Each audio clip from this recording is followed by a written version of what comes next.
அனைவருக்கும் வணக்கம். ஒரு நூற்றாண்டுக்கு மேல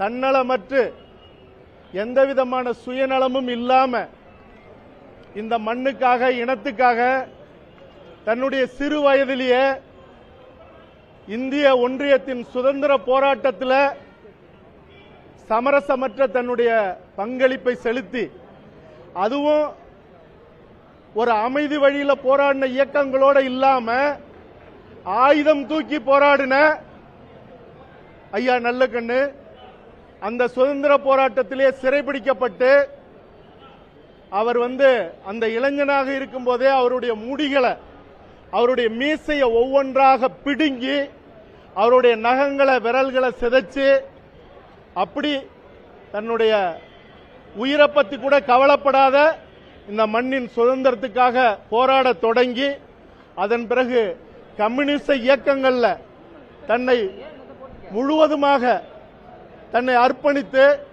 அதிலையும் எண்ணற்ற போராட்டங்கள் தலைமறைவு வாழ்க்கை இப்படி ஒரு நூற்றாண்டு இந்த உலகத்தில் எங்க தேடினாலும் கிடைக்காத இப்படி ஒரு மாமனிதர், ஒரு அற்புதமான மனிதர்.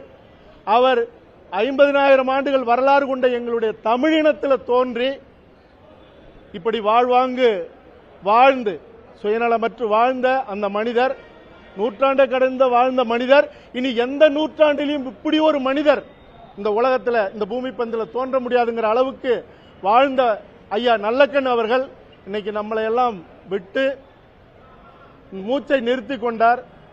ஸ்ரீவைகுண்டத்தில் ஒரு சின்ன கிராமத்தில் பிறந்தவர்.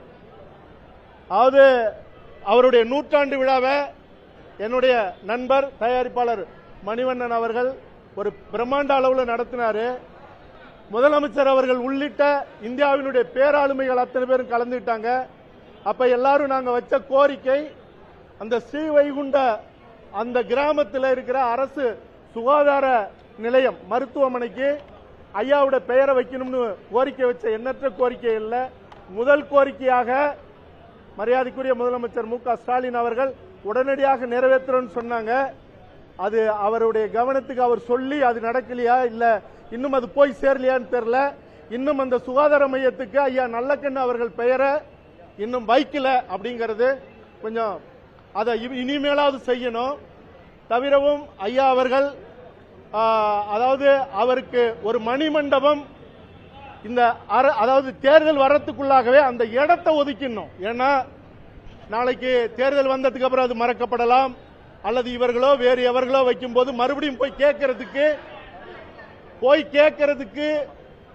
கம்யூனிஸ்ட் கட்சி கேட்டால் மகிழ்ச்சி. ஆனால் கேட்க முடியாத ஒரு நிலை ஏற்படும் போது அது நடக்காம போயிடும். அதனால உடனடியாக ஐயா அவர்கள் மணிமண்டபத்துக்கு கட்டுறதுக்கு அரசு உடனடியாக பாலன் இல்லத்துக்கு போறதுக்குள்ளாக அதை அவர்கள் அரசு உறுதிப்படுத்தணும், முதல்வர் உறுதிப்படுத்தணும். தவிரவும் ஐயா அவர்கள் தன்னுடைய உடலை இந்த மருத்துவக் கல்லூரி மாணவர்களுக்காக எழுதி வச்சிருக்காரு. நாங்கெல்லாம் கேட்டுக்கிட்டோம். ஐயா டி ராஜா அவர்கள் இன்னும் மற்ற கம்யூனிஸ்ட் கட்சியினுடைய தலைவர்கள்லாம் இருக்கும்போது நான் கேட்டேன், என்னுடைய கோரிக்கையா வச்சேன். ஐயா அவர்கள் தன் உடலை கொடுத்திருக்கலாம். ஆனால் நாளைய தலைமுறை 100 ஆண்டு வரைக்கும் ஒரு மனிதர் இப்படி நேர்மையோட அர்ப்பணிப்போட வாழ்ந்தார்னு சொன்னா இன்னும் 100 ஆண்டு கழிச்சு வர்ற இளைய தலைமுறை ஒரு காலமும் ஒத்துக்க மாட்டான். நீங்க என்ன சத்தியம் பண்ணாலும் ஒத்துக்கவே மாட்டாங்க.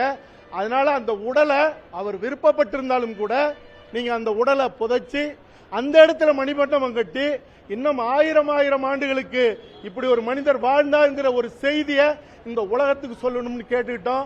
அப்ப இருந்தவங்க ஒரு சிலர் சொன்னாங்க, ஐயா விருப்பத்துக்கு எப்படி மாறா இருக்கிறதுன்னு. நியாயமான கேள்வி.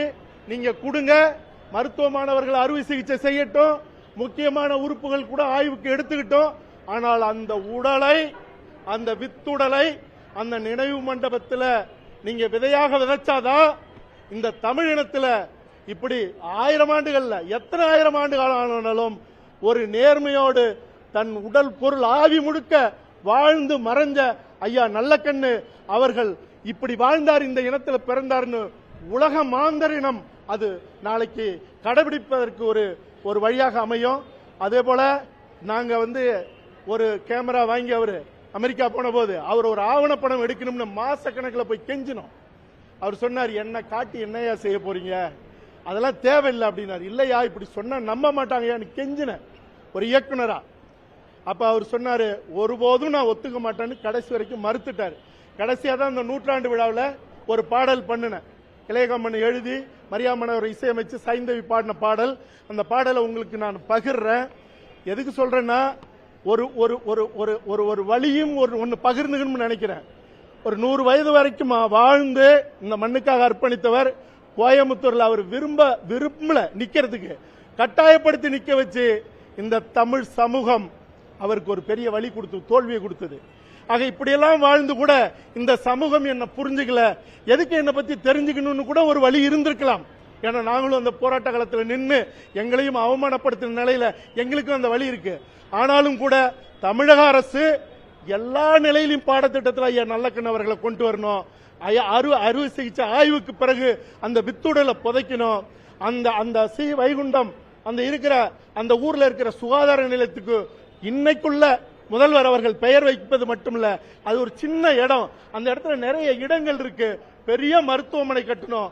இன்னும் இதெல்லாம் கூட ஒரு பெயர் தாங்கி இந்த மருத்துவமனை இருக்கும்போது எண்ணற்ற மருத்துவமனைகள் இருக்கு, சாலைகள் இருக்கு.